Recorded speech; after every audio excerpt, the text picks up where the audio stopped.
Good afternoon, good evening, good morning to you, depending on when you are tuning in or where you're tuning in from. Thank you so much for joining us again this beautiful Thursday. So, welcome back. We have some wonderful partners that we want to make sure to acknowledge before we begin today. As you can see, as always, thank you so much to our HLPTA, CTA, and our ILC for making this possible every single week. And of course, our amazing partners that we're going to be going over today, HLPUSD, which we love so much, and ParentSquare also, who we have been working with for a while. So we'd love to go over that. Anyways, so let's get on topic today. But before we do, let me go ahead and introduce ourselves in case you haven't seen us before. My name is Teresa Castro. And I am Ricardo Vecinos. And we are both technology TOSAs from Hacienda La Puente Unified School District. So the last few weeks, we have been going over SEL, and now we're transitioning a little bit, not too far though. Our new series we're transitioning to is SEL and family engagement, not just family engagement, right? Community engagement as well. And our topic today, I love this title. Our topic today is Inform Me, Don't Annoy Me. And you might wonder why we picked that topic, but I wanted to ask Teresa as a parent, and I know, with Caitlin, can you tell me how your school or your district communicates with you guys? Well, thank you for putting me on the spot. Every parent is different, but I'm going to tell you the more information I get, I don't see most of it. It's just too much for me. So sometimes too much is not good, especially in my case. And the same thing for me. I mean, when I think about so many channels of communications that we have right now, right? Whether it be mailers, social media, websites, apps, I just kind of close my eyes to it. I don't even see them anymore. I delete a lot of that stuff. So we wanted to make sure that we talk about that today. Yeah. Absolutely. And so, Ricardo, did you already mention that little thing at the bottom? Oh, no. And as we were thinking about it, and going back, I know, and thinking about that parent that maybe doesn't engage with you with email, that younger parent that is, right here, that phone, right? An app or a text. That's how we function, right?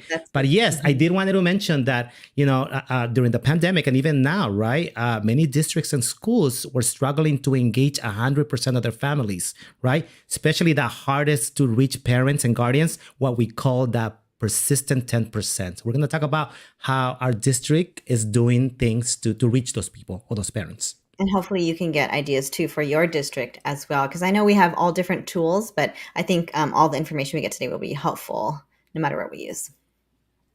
Okay, so as always, our objective is today to discover ways social emotional learning can help provide an inclusive experience for every family and the entire community, right? So we're moving away from just our children and moving out and including everyone. So our purpose is to explore strategies for engaging families, or again, the community, right? Learn about tools such as ParentSquare to increase parent communication. So for our district, of course, we're using ParentSquare, but if you're coming from another district, just kind of replace it with whatever communication tool you use, right? Discover tips and tricks to make it work seamlessly. What is it, Ricardo? But just make sure to be consistent, right? One, not many. Absolutely. And we'll talk about that today. Our non-purpose, we don't expect you to be ParentSquare pros because we definitely are not. You could probably teach us some tricks. Please don't expect to throw out everything you have been doing, and do not feel limited to what is shared today. So this is a little bit new. Usually we'll go back to our definition of SEL, but we have been doing it for nearly 10 weeks now, Ricardo. Did you realize that? and if you remember, I said this session is gonna be it's gonna be 2 sessions only when we talked about that particular SEL topic. 2 for number 10. We did, but our viewers, thank you so much, have given us such great feedback and wanted to know so much more. So it grew from 2 to 10. And so we're so happy you're still with us. So family school partnerships are a two-way street, but it's up to us to invite parents and caregivers into our work, to highlight the central role of SEL in their children's education, and to equip them with the resources and tools to apply SEL at home. And that's so important because when we think about, what you just read and the research, right? Research obviously shows that positive outcomes of social and emotional learnings can be amplified when SEL is extending at home. And I know we did one with the community before, and we talked about that too. But also SEL programs are definitely more effective when they're supported and reinforced across multiple settings, not just a school, community, but also at home, right? Consistency, right? Think about our students and the language, the SEL language they're learning, and now they're able to use that with their siblings, with their parents, and outside of the classroom, right? That's huge for us, I think, right? Yes. Also, how familiar our parents are, right, with all of this that we're doing at school. So that's also a big thing. And also, like I said, consistency. Yeah. Yes, very much so. Let's move on. So, family involvement is one of the strongest predictors of children's success. Do you believe that? I believe that I for also sure. believe that. As a Yes. parent and also as an educator as well, right? And this is from the Research Center at Teachers College Columbia University. So today we are, of course, we're diving in through SEL, but we're not just going to talk about communication about SEL. We're talking about communication in general today. Any information you want to get out to your families. And so I think that it's important to know that we're going to talk about SEL, but we're going to go much further than that. Just having this clear communication and ways to do it. And you're gonna see that we are gonna go back to being equitable. And I love that ParentSquare allows us to be equitable when it comes to that language barrier. So big. Yes. All right, so the 6 strategies for engaging families about SEL. So if you look to the right, the little graphic, you're familiar with that. We've gone over it a few times in our sessions in the past. And of course, we start in our classrooms and then we make it school wide. We're talking about families, caregivers, and now we're in communities. We're all the way out here now. We've graduated all the way out to the families and communities. That's what we're focusing on right now, right? And so here are 6 strategies that we're going to go over briefly, super briefly, and then we're just going to focus on one. Okay, so the first one, understand family attitudes and perceptions of social emotional learning. Yeah, I think it's important for us as teachers and also just as a school, as a district, to know how aware our parents are of SEL, right? Yeah. That's huge. Yeah. Absolutely. The second one is establish avenues for two-way communication with families about SEL or And I anything in think, general, and, right? and I think, as you said, that's what we're going to focus on today with ParentSquare. And I love that you're going to show that monthly newsletter. I think it's weekly, and how we can dedicate a little section to SEL. I mean, that's just so great. You might be talking about someone else, Ricardo. I'm not sure. We'll see. I saw it. You It was did? you. Oh, okay. Number 3, invite families to participate in school and district-wide SEL initiatives. Right. So, how do we ensure that all this social emotional learning material is available in multiple language for everybody and that everybody has access, right? That's And huge. we make sure our everything that goes out is provided in different languages for our families, right? So very, very important. The next one, create a family center, wow, or SEL resource library to share tools and guidance. What about that Right. one? Yeah, and it could be something virtual or something physical, just a place where we have that available for our parents, right? Yeah, very. I would love that. Especially in my daughter's district, I'd love to be able to have that resource. If you gather students' SEL data, consider sharing the data with families. Right? We talk about gathering data, but how do we use that data, right? Wouldn't it be amazing Yes, that our parents and families and guardians were actually helping us with the I would love growth that. or to be Mhm. able to know where we need to work on? Yeah. Right. Prioritize learning opportunities for staff that focus on partnering with families. Right. What about that PD on self for our parents, right? That'll be amazing to have. Mhm. Yeah. So again, I mean, we can do a session on each of these, right? But we're going to be focusing here on the second one, establish avenues for two-way communication with families about SEL and everything, just two-way communication in all things, how important that is and how easy it can be. All right. All So I right. guess So I I'm guess going to I'm talk going about to that. Go ahead. Ricardo, I Ricardo, hear I hear myself myself twice. twice. Maybe Maybe you should you talk should talk about it. about it. I think it's because I turned the sound on for the video, but we do have a video that goes over those 6 strategies that we just kind of went over. So we thought it was very important. We were going to just play the one about two-way communication, but I think it's so important that we're going to play it all. And you're going to hear yourself, Teresa, for a second. Let me know if the sound is there. Schools that engage students and families as authentic partners find a variety of ways to build relationships and collaborate. Understanding a family's community, cultures, values, and lived experiences is important in supporting a child's social, emotional, and academic development.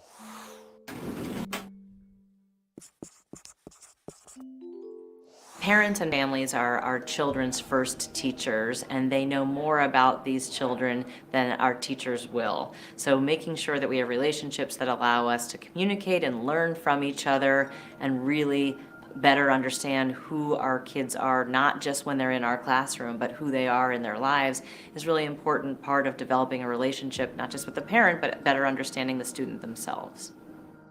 Educators find that it is essential to have clear two-way communication with parents or caregivers, as well as an aligned vision of SEL. So as you move from your family into the school, in many respects, that's a cultural shift. The norms and expectations within your family may be slightly different than those in the school. So the kinds of partnerships that we imagine would have families as co-learners, co-constructors of learning environments writ large in the school and outside the school to create environments where young people clear about what are the expectations and the nature of the relationships with adults that kind of shape their world and help them to achieve their goals and dreams. These family partnerships can be fostered in a variety of ways, but consistency and relationship remain at the heart of each strategy. The relationship we have with our parents has been like a roller coaster. Sometimes it's awesome, other times it's not so great. But I try to preach to them that my door is always open, and it really is. We want parents to be part of the learning. And I tell them the first time I meet them, this is a team here. You're part of the team. When we have conferences, open houses, any parent events, and they're going to be interacting with teachers, all the teachers are in one room. So the ninth grade teachers are all in one room. And when parents come in, they can speak to all the teachers at the same time because the teachers are all on a team doing the same things, preaching the same thing. And for the most part, I think majority of our parents see that we are something that they can lean on. And just, we're not always going to be reaching out for bad things. We want you here for the good things. So there are lots of ways to bring parents into the classroom without necessarily having parents physically in the classroom. So there are opportunities for homework assignments that actually require conversations between students and parents for them to think about, reflect on, and bring back into the classroom. I think having calls and meetings with parents, especially when they are not specifically around grades or discipline, are really important so that the parent feels valued and their opinion feels valued, not simply contacted when there's a problem. There's lots of ways schools can invite parents in as committee members on different committees that the school has, or to help them look and problem solve together, be on hiring committees, and really just be a part of the school community in meaningful ways. I think the key thing is having multiple ways to communicate with families. And, you know, not only that, but just keeping track of it. With the Say Yes initiative that we're a part of now. Multiple ways to communicate. I think that's where we're going today, right, Teresa? Oh, am I allowed to speak now? You are. And I'm sorry I cut it short. I know we could have watched that whole video, but I know we're going to run out of time. Yeah, thank you. And we'll link you to that video as well if you want to see it, because it has a lot of great information. We couldn't choose which part to show because it was just so great. But thank you for hanging in there with us about halfway through. Okay, so I know you're probably like, when are you going to get to the demonstration part? But we're almost there. I promise. We always have to ground ourselves in why we're doing something, not because it's just because it's tech, but because we have to understand why, because it will help us make informed decisions as we create our content, right? So let's talk a little bit about the 5 barriers to engagement through communication. So what gets in our way? You would think, it's so easy. I say something, they get it, but that's just not that easy, right? So one of them is information overload. I don't know if you've experienced that, but I do every day. 20%, the percentage of Americans who feel overloaded by information. Ricardo, did you see how many emails I had earlier? I've seen your inbox, 2,000 emails. I don't even know how you can live with that. But anyways, as a high school teacher, and I can tell you that, I was trying to find out a way to communicate with my parents, and I went to Remind, right? But then I discovered that my students have siblings, and then the elementary teacher was using Class Dojo, and someone else was using PChart, and someone else was using something else, right? So we were not being consistent at all, right? At the same time, I think sometimes I wasn't sending relevant information. I was sending everything out. And as you said, people were just like, you know what, don't annoy me, right? And then, so we need to be purposeful when we do this. So I think this is where our title for our session came today. Inform me, don't annoy me. Yes. Maybe condensing information so you don't send like 10 emails. It would just be like all in one. I don't know, stuff like that. Okay, so language and cultural, 19.4%. The percentage of English language learners in California alone. Wow. With ELLs are widespread in the US. And when we think about our district, no, we the number that we have is 3,152 are Wow. English language, English learners. I can't call it English language learners anymore. I was told. So English learners, right? We're trying. But what are we doing for them? How are we supporting translation at all levels, and that we are consistent and equitable for all of them, right? Absolutely. Another barrier, non-tech literate families. So we can't always assume that everyone has a tech they need to receive the information you're sending, right? And low bandwidth devices. So 43%, wow. About 4 in 10 adults with lower incomes don't have home broadband. And I think, and you would agree that the pandemic obviously widened the family digital divide, right? And I know our district did a great job providing those hotspots, but how do we make sure that everybody has the right technology or the right tools to be able to communicate? Yeah. Inaccurate contact info that still happens today. Because we have parents who are saying, I didn't get it, because we have inaccurate info. So 40 million, the average number of Americans who move each year. Yeah, how do we stay consistent? It's an ongoing challenge, right? How do we make sure that we have the latest parent or contact information, right? And for us, I believe, and I'm going to say it again, the fact that our SIS and our ParentSquare are working together, it's huge. We're trying to be consistent. So our information system with all of our family's information in there works together with our communication system. So very important. Families facing non-school related challenges. So 10 million. The number of children who have a family member who is unemployed or lacks paid work due to the pandemic. Yeah, think about that older student that has to take care of their younger siblings, right? Or maybe that older student that has to have a job to support and help the family, right? Or other issues that we might not have time to mention. Parents going through, through family issues, divorce, whatever it might be, right? So yeah, all of these things we do have to take into account when we talk about this. Yeah. And I hate it. We can never say like, I told the parents 5 times. You don't know, we don't know what's going on. We just try our best to get our information out to them as easily as possible, but understand that we might have to think of different avenues for different families. All right. So I think, as an employee of Hacienda La Puente, I am so proud to see this. Okay. As I was looking and we talked about that 10% that you can reach, right? I noticed that our number for our district level, 96% of our families are contactable. And so for us, it's just that 4%. And if we look at it, it's basically 639 families, but that is still 639 families. How do we get to them, right? How do we make it 100%? We wanted 100%, but the fact that we've come that far, wow. How long have we had ParentSquare? I think this is the first year since August that our teachers are using it. And the district might be the second year, I believe. It's amazing. Look at, wow. And, I know this is for all districts all around, but of course we have to, talk about this for us too. So very proud, very proud. Thank you. And talking about ParentSquare and the way it's been pushed at our district, right? We've discovered that, yes, the mass communication for our district as a district level, right? Or school sites, right? Classroom communication, which is what we're focusing on today, right? School services, right? We have forms now. We can ask for volunteers. We can ask for donations and so on and so on. And just that one united platform that we can use to communicate with our parents. All right. Wow, Ricardo, that was a 20-minute introduction there. I'm sorry. I'm so sorry, everybody. But again, we need to ground ourselves in our why. And there are so many tools we'd love to go over today that Ricardo had mentioned, but we are going to focus on one tool today, just so that we could stay in one area, and it will be ParentSquare. So we are excited to bring you into that platform right now.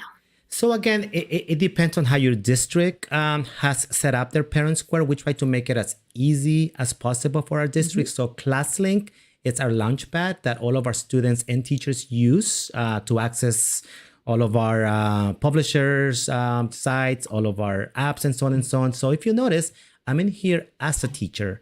And in here, our teachers have the ability to go to ParentSquare just with the click of a picture and I can find mine. Here it is. So here it is. And if I click on it, you're going to see that it's That's going me to every open it day. for me.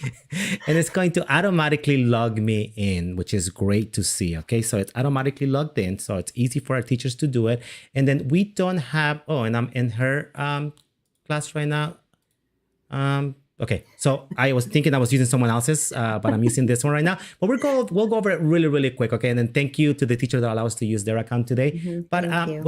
what you're going to see, the first thing that you're going to see is that it's going to show you the site that you are at. And then for some of us that are also parents, and if the district that your students go to school to, or maybe if it's Hacienda La Puente, it actually allows you to see their particular site too. So for this particular Very teacher, cool. they have students at a high school that is not part of our district. So you can actually see that right there, okay? Which is really, really great. Okay, if I go to the right, I just wanted to show you. So home by default is where we are right now. The teacher also has the ability to see some data for that site. Okay, so they can actually have the ability to see that if they wanted to. By default, this teacher chose to be functioning in English, but me as a Spanish teacher, I could actually come in here and say, you know what, I want to function in Spanish completely. And you're going to see that it's going to turn everything now into Spanish for me if I wanted to have that right there, okay? But again, in my settings, I have it as English. That's the way it's going to stay. Any notifications that I might have are going to be over here. If I love, and I do love ParentSquare, I can come over here and give it some love. So I can do that later if I wanted to. And there's also always support for you to be able to find help if you need help, okay? And then finally, I'm just going to go over this really quick. Over here to the account, I have the ability to go to the account. And I have some opportunity to change things, okay? So if I wanted to edit my account here, I can come in here and I can upload a picture if I wanted to. So my ParentSquare has a picture of me. So I can do that if I wanted to. I can add info about me, right? I have the info for my site, but also for where my students are also students there too, okay? I can come over here and tell it how I want to be notified, okay? In here, so, and I don't want to show some information. I'm trying to figure out how to hide stuff, Teresa. But you have the ability to basically tell it, you know what, I want to get it through email, I want to get it through my cell phone, or I want to get it through the app. It's completely up to you, okay? And then as a teacher, I don't think a lot of our teachers know that they can actually enable office hours, okay? So if I enable this right here and I tell it that my office hours are from 8 to 3 or 8 to 2 or whatever it might be, it actually will tell a parent when they're trying to reach me, you know what, the teacher, his office hours are this time and this is when you can reach him. So think about, when you are home and you want to be able to get away from all of this stuff, you also have the ability to enable office hours. So you train your parents to be like, okay, I can only contact that teacher during these times if you wanted to do that, okay? So let's go ahead and go back home. Okay. Ricardo, if there are things that you wanted to show on the other account, I could do my part first so that you can log on to that other account. It's up to you. Sure. Do you want me to just kind of go over this really quick and I'll go back to that? Yes, Is that okay? Yeah. Okay. And then if you look at the left side right here, obviously you can see your posts, and Teresa's going to be talking about posts in a second. If I click on it, if I have any schedule or draft posts, I can come over here and work on them if I wanted to. Okay. When I want to send messages to a specific group of parents or just one parent, I have the ability to do that too. Okay. The directory for the entire district is right here for us, which is kind of nice. Okay. Calendar is over here too. And we'll talk about calendar because we think it's pretty amazing. So one of the tools that is available here. Any photos or videos that your site has uploaded, but also you are going to be over here. You can upload photos. You can upload files. So it's easier to find them when you're going to create a post if you wanted to. Your links, like I said, I just showed them to you right now. They can be available right here if you wanted to add links that you're always going to use. Okay. And also you have the ability to see your groups over here.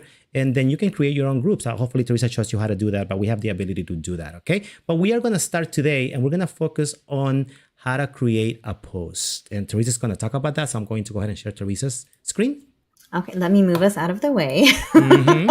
Sorry. Okay, here I am. So if you didn't know how I got here, well, actually, I'll just go ahead and show you since I'm here. So if I'm back home where Ricardo was, I go over here to post and then I can click new post. Okay, so that's how I got there.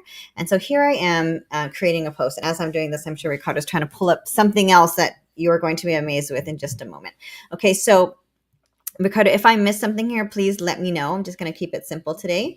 So you can choose from your different groups. You could send to staff, you could send to teachers. I created a group that's just for Ricardo and I, so that this doesn't go out to random parents right now. This can go out to my whole class.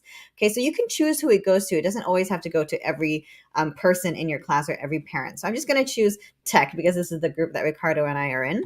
And then you can also choose who sees it. So is it the staff? Is it the parents? Who actually sees this? And so I'm just going to say staff because that's what we are. I don't have parents associated with our accounts, but just in case.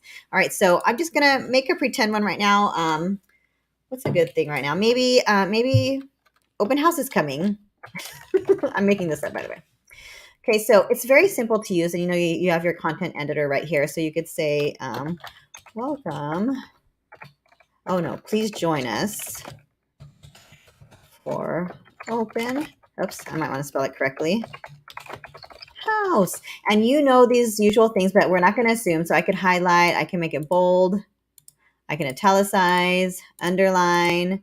I can more text options here. You could strike through if you want. You could do your different font sizes, text color, background color, and so you can go ahead and play with those if you're in your account. Okay, so I really hope we have a lot of teachers with us who actually use ParentSquare, because I think so many teachers don't know all the amazing things it does. But anyway, so I always go off on a tangent, sorry.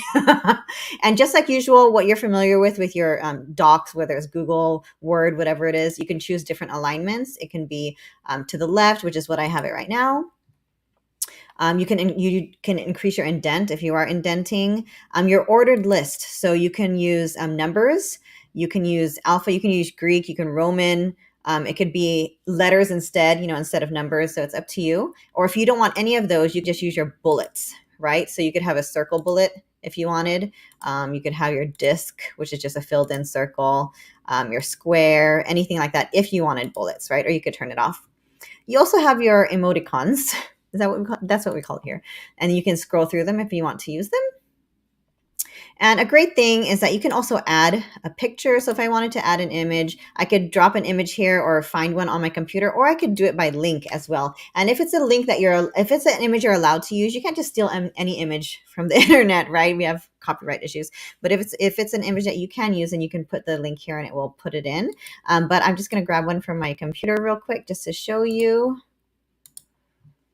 Okay, here we go. So here's an image right there. Looks fine, looks great, right? And so you can also insert videos. So you could put in the actual URL. So if it's a YouTube video, you could put that in right here. You could also do an embed code. If you do go to the YouTube video and choose the embed code, you could put it there as well. Okay, I know I'm going pretty fast. So I just showed you some basic things, which is, wow, that's super cool, Teresa, but it gets better over here. So if you click here, which says more rich, which is more rich content, right? So if you click on that, you could actually insert links. You could insert a table here. Ricardo, I love my tables. I could put a table in there and information and everything. But here are my favorite ones, actually. And I'm gonna clear out everything I did, because that is not actually where I would start. I would actually start here, and I'm going to show you really quick. I could have just deleted that, huh? So let me rewind a little bit. If I were you, I would, instead of doing it from scratch, I would go all the way here to the more rich, and I would click on this third one that says use template, because watch this. When I click on the little caret that goes down, you have these pre-made templates that will just help you make it look so much more organized. Because, sometimes when you're scrolling through emails or scrolling through posts and everything, if it's not appealing to the eye, if it's not easy to understand, you just kind of cruise right through it, right? So here's a quick one. Look, I could click 5-Minute Friday. And then this is just a quick recap. This is a sample post to give you an idea about how to write your own in 5 minutes. Include a section on related activities that you want to spend some more time. So this is just a template here. It says, hi parents, happy Friday. Here are a few things we learned this week. You would put it there. Here are some things we'll be learning next week. And you stick it in there. And then whatever other information you could put down here. And that was so quick. And as a parent, I love getting updates about what they've been going through. Every day I ask my daughter, what did you learn today? And sometimes she's like, I don't know. So it would be really great to see what you're actually working on, right? There's also other templates here. Let me just undo that. There you go. So here's other templates here. Different newsletters.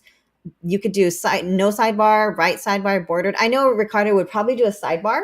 because that sidebar can have consistent information. So I'm just going to show you that right now. So let's say I'm just going to click X that out. So here is, and yes, it's not in English, but you're going to type over it, so it's okay. So here it's already a newsletter format. So if you want, like Ricardo mentioned earlier, this right side, I could have it always about SEL. So maybe I have my content here on the side, but the sidebar will always be a consistent message. It's up to you, something like that, right? You can add your picture up here, your banners. It's pretty self-explanatory. You change the text and then you stick a picture in. It's as simple as that. My favorite one, actually, just because my eyes like it better, I like the one that is bordered. So I choose this one. And then for me, I think this is easier to read, but everyone is different, right? So for me, if the information was in here, it would be a lot easier. So I could simply click here. I could put my picture in here, just like what I showed you earlier. You could put your image, just like so. I'm going to do this quickly, Ricardo. I know he's giving me the eye. Oh, I'm not actually. You're not? So I could, you could spend a bit of time on this, but don't feel like you're wasting your time, because if this is, for example, a weekly post or a monthly post, you can reuse it and edit it. So it doesn't have to be something you start from scratch every time. I would change my titles here, change my words, put more pictures, maybe some pictures of my kids. As parents, you love to see how your kids are doing in class, right? So that's always fun to watch. Okay. And so that was it for our templates for a moment. But here we also have design blocks. So if you click on this design blocks, it's kind of like templates, but you're still building. So let me just go ahead and I'm just going to delete what I just did right now, just so you know what I'm talking about.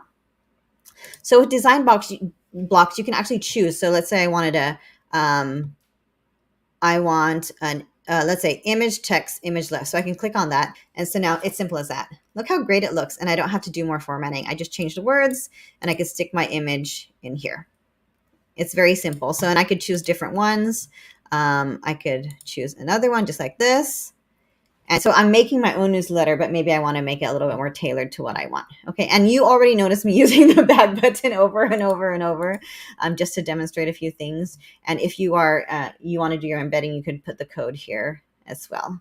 Okay. So down here, we do have the edit translation. So if you, let's say you want to make yours a version for Spanish or others, you can click on that, choose what, let's say for Spanish, and then do some tweaks if you want, or whatever language you're working on. Okay.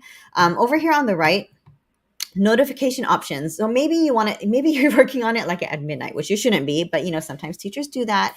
Understandable. Maybe you don't want parents' phones to be going off in the middle of the night, right? In case they do have the app with notifications. So right here, it says send at user preferred time. So parents choose when they want to be notified. Like for me, I only want to be notified during this time and this time. So I won't get that notification ring until the time that I chose, right? Or send instantly, so it overrides the setting. Maybe it's an emergency and need it to go out, right? Or do not notify. So they'll just see it when they go in. They won't be told that something new is up there. They'll just see it, when they want to. And then when you're ready, you can post now, or you can schedule it. You could save it as a draft. You can preview it, or you could just click here for preview. And I think, Ricardo, you wanted me to show them the one that I made earlier, right? Sure, if you have it. As a matter of fact, what I love is that, as we mentioned that before, right? Notice I am actually on my phone right now as a parent in that group that Teresa mentioned. And just to show you, right? This is the phone version. She'll show you what it looks like on the computer. But notice how it's just great, right? Just a newsletter that I get. It has all of the information that I need, right? I know she even did the SEL with the little brain breaks at the bottom over here. It's just such a great newsletter that just came through me, through the app if I wanted to get it that way, or through a text if I wanted to get it that way as a parent. And I made it earlier in, a matter of 5 minutes. I'm sure it will take longer if you had the right information in there. But I chose the template of the newsletter. I found a picture online, Read Across America, some activities for the kids to do, some hints for state testing, because we know that's coming up in a bit. And also, like he said, an SEL brain breakdown here that goes with Read Across America. So simple as that. Send it out to my parents, and I know they would love the information. So again, it does take some practice, just to play around with it. But once you're in there, it's easy. So very cool.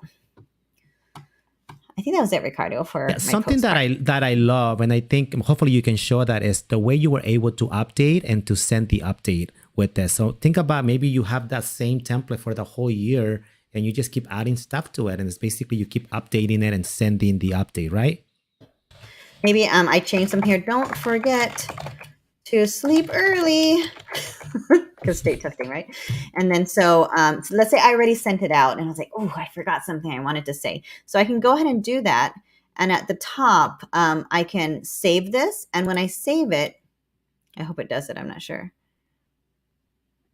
Oh, there it is. Okay, so it updated it, but of course, if a parent got the email already earlier, it's not going to show in the email. It's already been sent. So I can send an update. So if it's through email, they'll get another version saying this has been updated. Here's the new one. If it is in your app, it might just show you the new one. I'm not sure. So again, or we could even duplicate this whole thing and recreate it, right?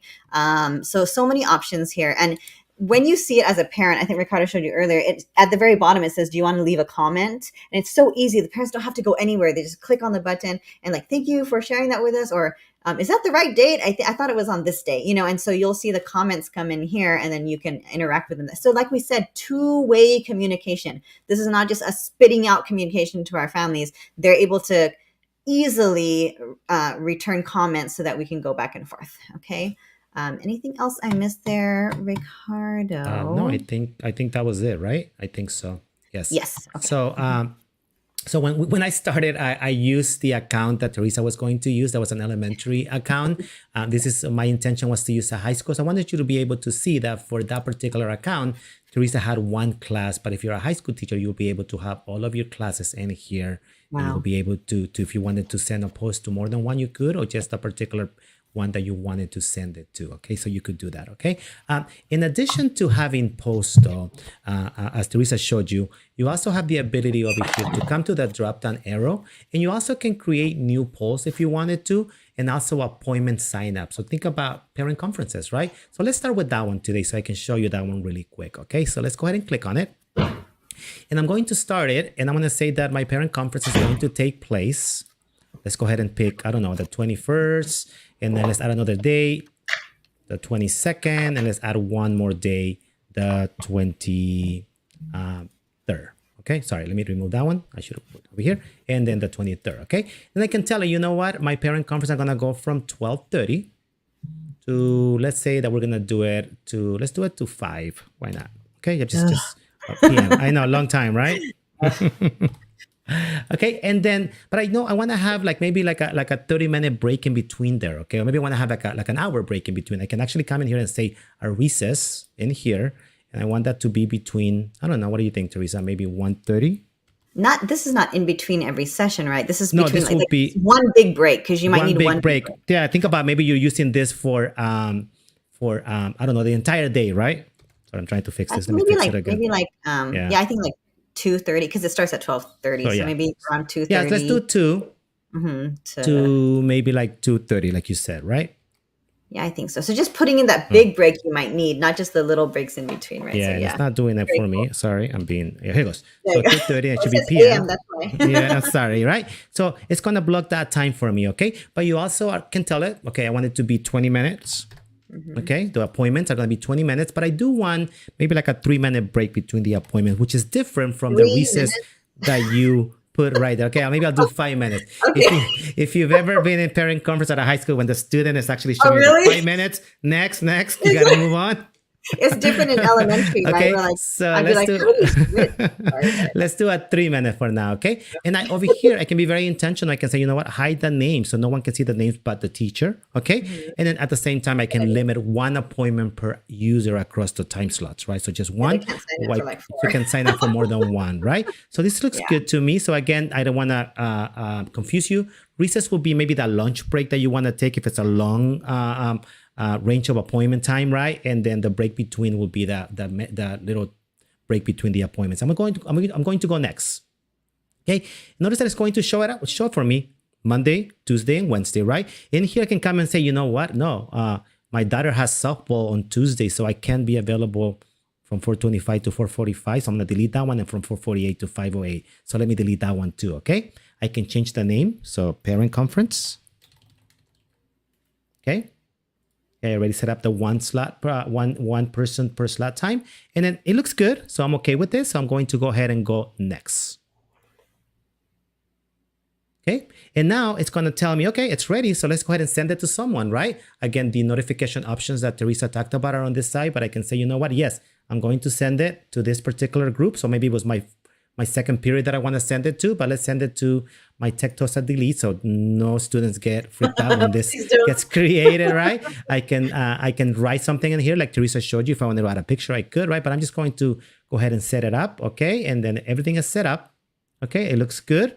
And you can remove ones too, right? So right, exactly, right. And I can go ahead and post it, but I can say, you know what? No, I want to preview it too. If I want to, I can say, you know what? I want to schedule it or want to save a draft if I wanted to do that. Okay. I created one before, so I'm not gonna post this one. I want to show you what that looks like. So let me go ahead and go back home. And as you're doing that, just like I just imagine teachers are been using so many different things to schedule conferences. So many things. How easy when is this is so easy to use, right? So this is what the one I created before. Let's go ahead and preview it. Okay. And then this is what it looks like. When our parents go in there, they're going to be able to see what it is for. And then they come here and sign up for that particular time slot if they want to. What I love, maybe that parent that might not have a phone or might not be tech savvy and might just be like, you know, Miss Castro, I can sign up, but can you sign me up? You know, I can come on, you know, from 116 to 136 as a teacher. I can come in here and say add someone and put them in there. Okay, so that's kind of a great tool to have from the teacher point of view to be able to support our parents. You can come in here and sign them up, okay, if they're not able to do it. Okay. So those 3-minute breaks are driving me nuts because look at your times, 12:53 to 5 minutes. Okay, so that's a great tool to have to be able to use it for to set up parent conferences, right? And like Teresa says, some people were using Calendly, some people were using, I mean, so many other ones that I've seen, right? We can do it with ParentSquare. So easy to do, right? Notice that we also have, when Teresa created a new post, and I'm just going to create a new post right now, and I'm just going to, again, assign it to that TOSA. What I wanted you to see is that, what was the one that you used, Teresa? I used Open House. Open House, right? What I wanted you to see is that when Teresa creates a post, she also has the ability in here to add,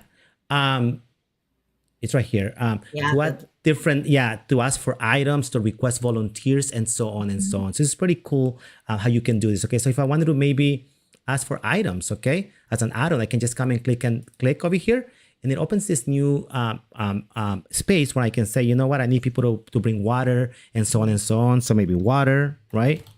So I'm asking, when do I need them? School supplies, right? Or school supplies, whatever it might be, right? How much I need. Okay, so I could do that in there and then keep adding items. So that's a great tool to have.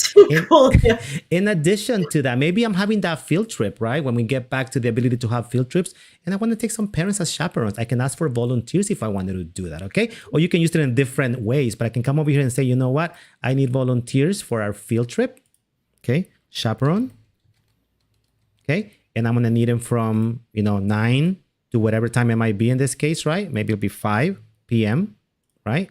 Thinking about California traffic and how long it's going to take us to get back, right? And then how many people I need, right? So I need 3 people, right? But I also need people to help me maybe pack the lunches for the students, right? If I wanted to do that, I can come and I can add another task and I can say, help with lunch, whatever it might be, right? And I can add the time and how many people I want to, and I can keep adding, and I can post this with my main post, and our parents are going to be able to help us with all of that. So think about it, to be able to post, to be able to ask for volunteers, to be able to event there too, like right, yeah. So think about it. We also have the ability to do polling. If we have time, we'll go back to that. But yes, Teresa just mentioned something that is, I think it's huge, right? For you. I don't think many of our teachers have noticed the calendar and how they can use it. Okay, so I'm just going to click on calendar. I want you to see what this teacher did because it's pretty incredible. As a parent, I can come in here and see everything that is due in my students' Canvas page. Did the teacher have to enter each of those things? They did not. So I can actually show you how this was done. Notice how this works. So all of the assignments are here. So now, again, we're making this easier for our parents, right? They don't have to go to Canvas as a parent observer. They can have the calendar and access this right from ParentSquare. How did we do this? Simple. Please make it Notice easier for as a teachers, teacher, Ricardo. I went to calendar. Okay. I went to ICS calendar. I clicked on it.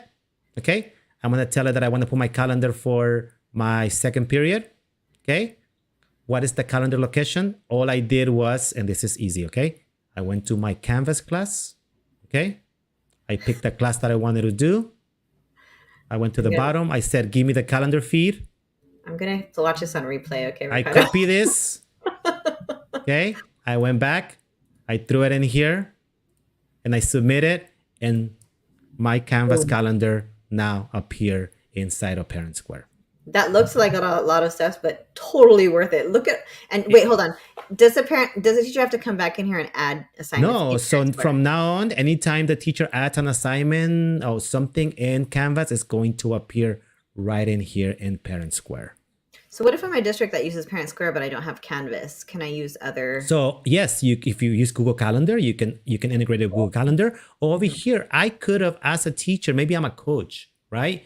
I could have integrated it with my Office Outlook if I wanted to, and I just would have had to gotten basically my ICS, and we'll create a video. We're not going to spend much time, but again, it was as easy as going to Canvas, Calendar, Grabbing it. grabbing it from the bottom, throwing it in there, and it is right there. Pretty simple to do. Okay. So I thought that was very exciting, and I don't think a lot of our teachers know about that. And then finally, so we've talked about how to communicate as a group, right? But you also have the ability to send messages. Okay. So I wanted to make sure that I showed you that when I go in here, I can start a new message. Okay. I'm just going to click on it just so you see it. Okay. And then I'm trying to protect my students' information. So notice that it went in there. But I can come in here and say I can send to select the students, or I can send to parents and students. So you have the ability to decide how you want to send this, basically. Okay. So maybe this is just going to the parents, right? Or maybe this is just going to a group of students, right? And I can go ahead and select who I'm going to send it to. And I'm not showing you that right now, but over here you would have been able to select that person, but it's being blocked right now. I can add the student's name, put the parents in here if I want to. I can put the message right here. If I wanted to add a picture or a link, I can do that, and I can send it to that particular parent or that group of parents right there. Okay.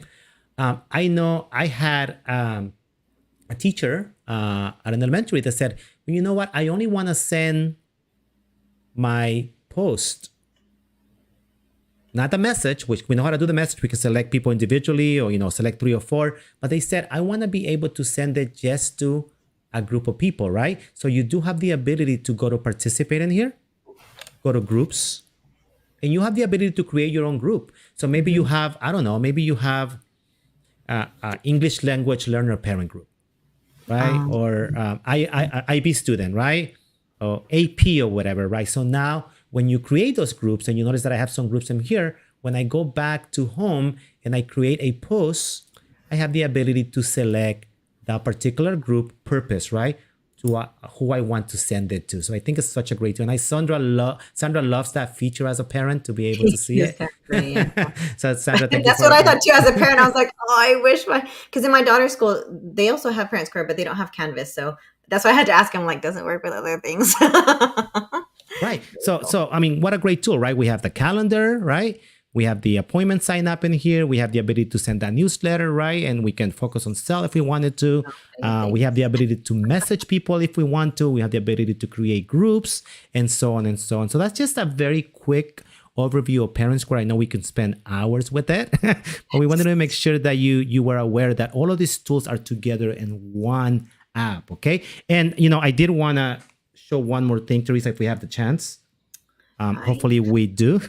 No, I wanted to show that, and hopefully it works, that hopefully, I lost connection. It might not work. But I wanted to show you from the mobile version that as a teacher, once I download the ParentSquare app, I have the ability to do everything that I did inside of the app. And I think my phone is giving me trouble when it comes to connecting. I want to give it one more chance to see if I can connect. Crossing our fingers for you, Ricardo. Yeah, we'll give it a second. If it doesn't work, it doesn't work. We'll put it on a video, but I want to make sure that I show you. So 1 second. So it's So as connected. that's loading, like for the rest of our friends who maybe don't have ParentSquare, just, our point really was, finding tools where you can consistently communicate with parents, and hopefully as much as possible, two-way communication, right? ParentSquare just gave us a great way to do all these things in one place. But we know teachers are amazing. If their tools don't do it, they'll find a way to do it, because that's what teachers do. They get it done. Right? So, Right, and I don't think it's that works. cooperating with me, so I'm gonna give it one more chance. And as I do that, Teresa, is there anything else that we missed or that we didn't cover today? How about I talk a little bit about what's coming up while you pull Yes, that? I'm excited about that. So we're going to go Yes. move backwards a little bit. We were just going to talk to you about this at the very end, but I'll talk about it now while Ricardo tries to fiddle with this phone a little bit. So it is March, and if you have not heard of March Madness, here it is, but tech version. So we are going to be doing something super, super fun. And I love these comments on the side. So I'm distracted a little bit. Cassandra, you're being amazing right now. And she's saying, ParentSquare gives us so many options in one place. Thank you. Can I quote you, please? And can we send that to all our teachers? Because I'm sure they would love to hear that. Okay, back on track. Oh, okay. And I don't know if we lost Teresa. Not sure what happened. We'll wait for her to come back. But here it goes. So I wanted to show you, since it's back, there she is. But I wanted to show you that here I am in my ParentSquare. Hopefully you can see it. Let me make it a little bit bigger. Can you hear so me? you Am I can see back? it. I can hear you now. I wanted you to see that you have the ability. You don't have to be in front of the computer. I can come up here and hit the plus at the bottom, and I have the ability to create a post, to create an event, or to send messages. So everything that we showed you on the computer version or the web version of it is available on your phone by just getting the app and being able to do the same thing you can do on the web version of it. So again, on the phone, easy to do. Yeah. So for people like me, I don't like to carry my computer around, or sometimes I'm lazy to turn it on. I can just do it on my phone. So you're just talking to me, obviously, Ricardo. All right. So I'm sorry. I said such amazing things, but for some reason I lost my connection. So I'm back to my, did you want to talk about it, Ricardo? No, go ahead. I'm so excited about this. Okay. So, we've always been wanting to do like an app showdown with all these amazing apps that we know and use. And we included these apps because these are all apps that our district uses, but we know districts around use them as well. So our apps are going to be going head to head, and they're going to be competing to see which is the favorite, depending on the features and all the things that it provides to us teachers and also to our families. So you can see right here, very exciting. It would be fun for you to guess which one you think would win out of all of these. I can take my guess. I'm not going to say it out loud. I don't want to sway your vote, but it would be fun to see who ends up the winner at the Again, very this end. is our version of March Madness. We start into the NCAA tournament, and we were very careful to select apps that our teachers are using at our district. And it's going to be great to see Teresa kick my butt. I'm going to say that on everything when we go in. But we are really excited because there are some apps that you might be using right now, and you might be so good with them that if you want to come out and go at it with another teacher or with us, we would love to have you. We've heard of other people do it, and they're just simply voting, which is super fun too. But of course, we're teachers, come on, and we're trainers, and we need to bring the educational side into it. So we will actually be going head to head with the actual apps and showing you the features between two apps, and to show you so you can make an informed vote of which one you think is the favorite one for the day. And we'll see who our winner is at the very end when we're done going through all of them. So stay tuned. That's coming next week. And you will be selecting the app that moves on until we get to the final winner at Hacienda La Puente Unified School District. Yes. Don't be swayed by who is presenting the app. I'm just saying, be fair. Because Ricardo can't win everything. I'm just saying. Yes. Is that it? Yeah, that's it. Thank you so much, everyone. We'll see you in a week. It's a big month for us. Very exciting. So you'll be hearing from us a lot this month. So thank you so much. Bye-bye.